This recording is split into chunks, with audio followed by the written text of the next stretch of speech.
Hello, my dears. How are you doing today? I hope everyone is well. Well, Grandma's got another story I would like to read to you. This one is called Rumpelstiltskin. That's quite an unusual name, isn't it? This is an old fairy tale from the Brothers Grimm, written back in the 1800s. Once upon a time, there was a poor miller whose only treasure was his beautiful daughter. Do you know what a miller is? A miller is someone whose job was to grind grain to make flour. So whether they're grinding corn or wheat or whatever, they grind it up to make flour. So that was the miller's job. Now it happened that the miller had to go on an errand to the king. The miller wanted to make himself appear important, so he said, "I have a daughter who can spin straw into gold." Can you imagine making straw turn into gold? "That is a marvelous art," replied the king. "If your daughter is as clever as you say, bring her to my palace tomorrow, and I will put her to the test." When the king said that, the miller regretted his boast, but he knew he must obey the king's command. Oh, I have to be careful about boasting. That can get us into trouble. And then lying on top of it. She really couldn't do that.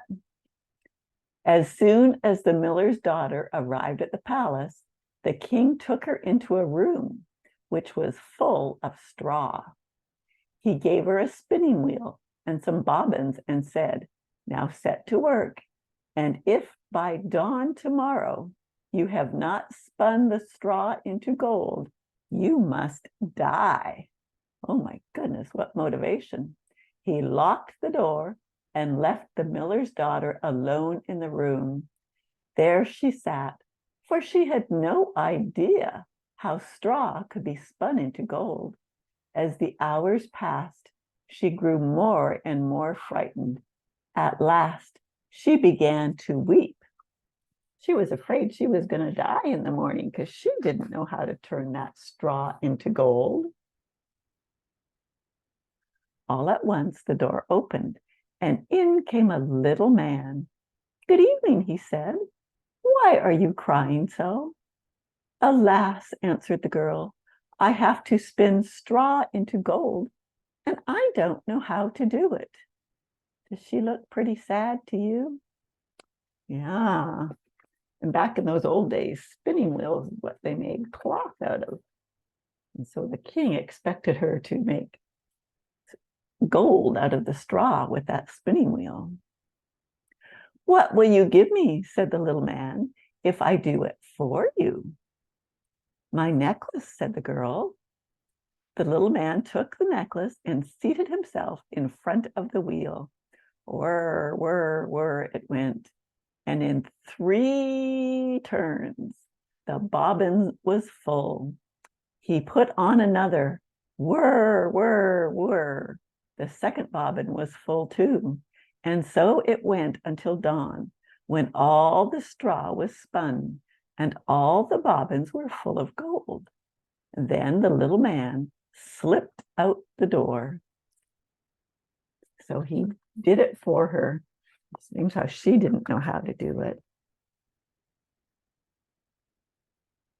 When the king arrived and saw the gold, he was astonished and delighted, but his heart only became more greedy. Oh, get gold for straw? That's such a great deal.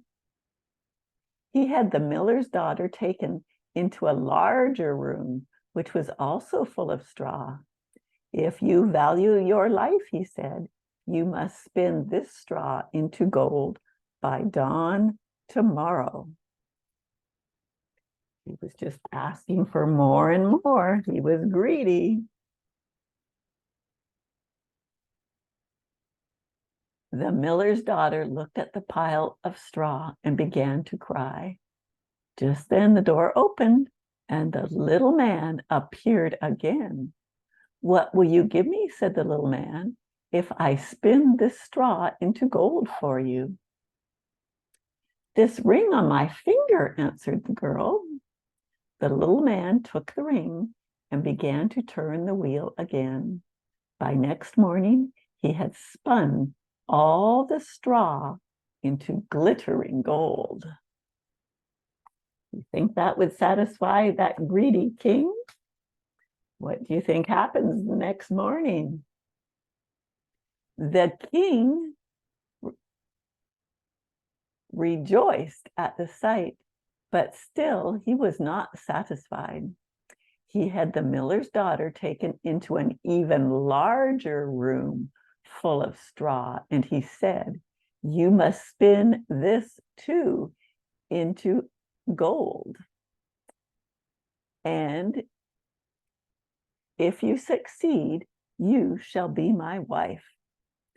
As he locked the door, she thought, "She may only be a he thought, she may only be a miller's daughter, but I am sure I could not find a richer wife in the whole world." See, that greedy king wanted to make her his wife so he could make her turn straw into gold and make him rich. She was only a miller's daughter, and that's not a very important job, but he thought the gold was better.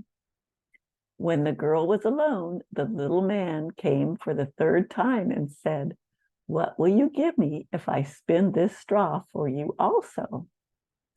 "I have nothing of value left," said the girl. "Then promise me, if you should become queen, to give me your first child." "Who knows whether that will ever happen," thought the miller's daughter. So, not knowing how else to help herself, she promised to give the little man what he wanted. Grinning, he sat down at the wheel and once more spun the straw into gold. So she didn't know what else to do, and she didn't know that if she would ever marry the king and have a baby. So when the king came in the morning and saw all that gold, he arranged a grand marriage, and the beautiful miller's daughter became the queen. There she is, marrying the king.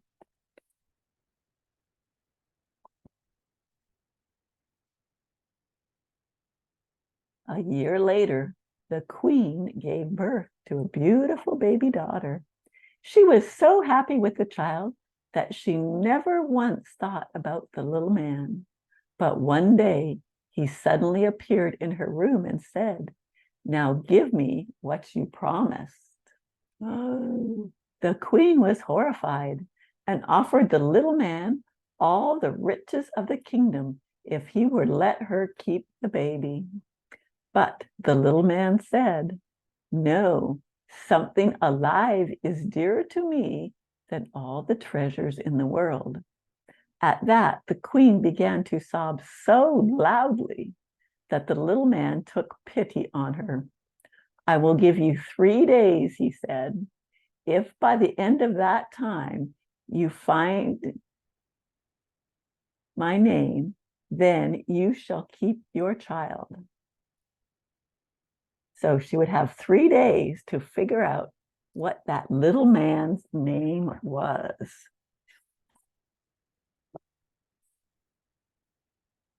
The queen stayed up the whole night thinking of all the names she ever heard, and she sent a messenger out to search far and wide for other names.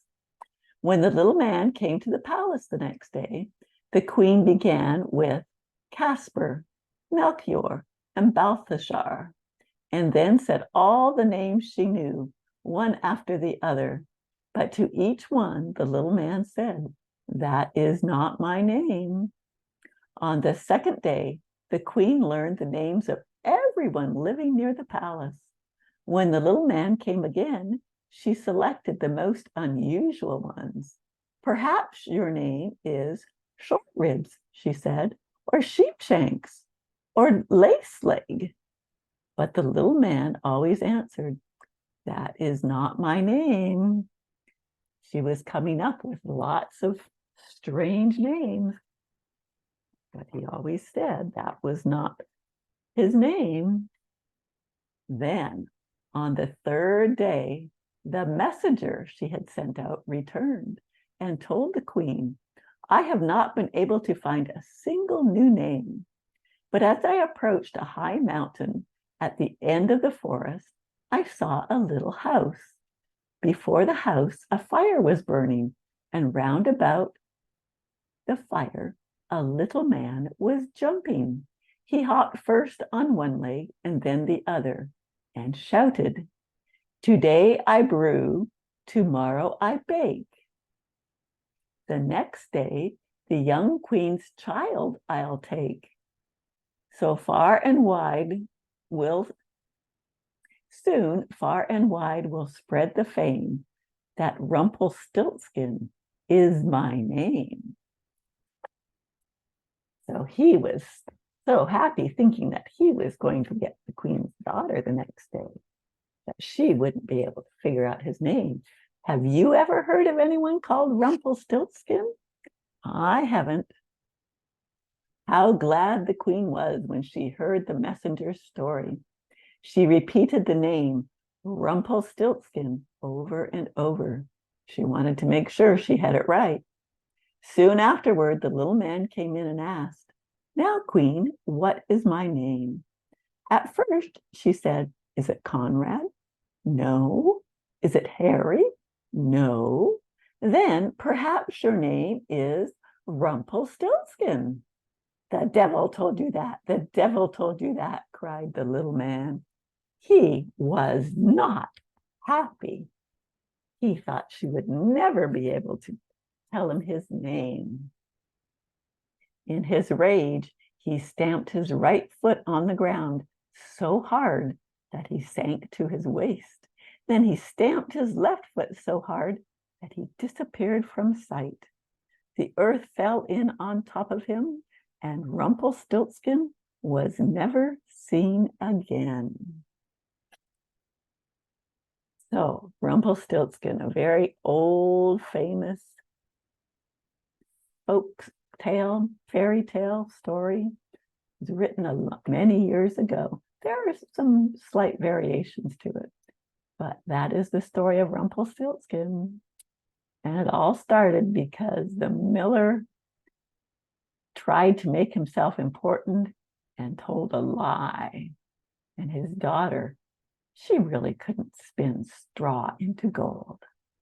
So remember, it's important to tell the truth, because you never know what will happen if you don't. Remember, Grandma loves you.